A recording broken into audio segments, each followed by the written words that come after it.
সশস্ত্র বাহিনীর অবসরপ্রাপ্ত সদস্যদের জাতীয় ঐক্য সংহতি পরিষদ ভারতীয় আগ্রাসনের বিরুদ্ধে সমাবেশ করছে। জাতীয় ঐক্যের আহ্বানে সমবেত হয়েছেন অবসরপ্রাপ্ত সশস্ত্র বাহিনীর সদস্যরা। রা ক্লাবের সমাবেশ স্থল থেকে সেখানে বক্তব্যস্থলে আমরা সরাসরি চলে যাব, আমরা সরাসরি যুক্ত হচ্ছি সেখানে।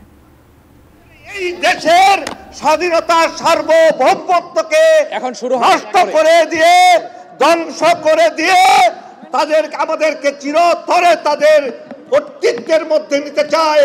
আমাদের দেশের স্বাধীনতা সার্বভৌমত্বকে তারা নিশ্চিহ্ন করে দিয়ে তাদের অখণ্ড ভারতের অংশ হিসেবে আমাদের দেশকে তারা দিতে চায়। আজকে প্রিয় ভাই বোনেরা, আজকে আমরা যারা অবসরপ্রাপ্ত আছি এবং বাইরে থেকে যারা আসছেন, আসুন আমরা 5ই আগস্টে যে বিপ্লব সফল করেছি আল্লাহর রহমতে, আমাদের সামরিক বাহিনী যে ভূমিকা পালন করেছে দেশের জন্য, আমরা আজকে দেখিয়ে দিব আমাদের হায়না কান্ট্রিকে যে আমরা এখন জাগ্রত আছি, পুরো জাতি ঐক্যবদ্ধ, এই দেশকে রক্ষা করার জন্য আমরা প্রতিজ্ঞাবদ্ধ। ব্রেকফাস্ট, টিফিন কিংবা স্ন্যাক টাইমে মজাদার আয়োজন মানে অল টাইম ব্রেড। জলে স্থলে অন্তরিক্ষে আমরা আমাদের নিজেদের জীবনকে বিলীন করে দিয়ে আমরা এগিয়ে যাব। আল্লাহ হাফেজ, বাংলাদেশ জিন্দাবাদ।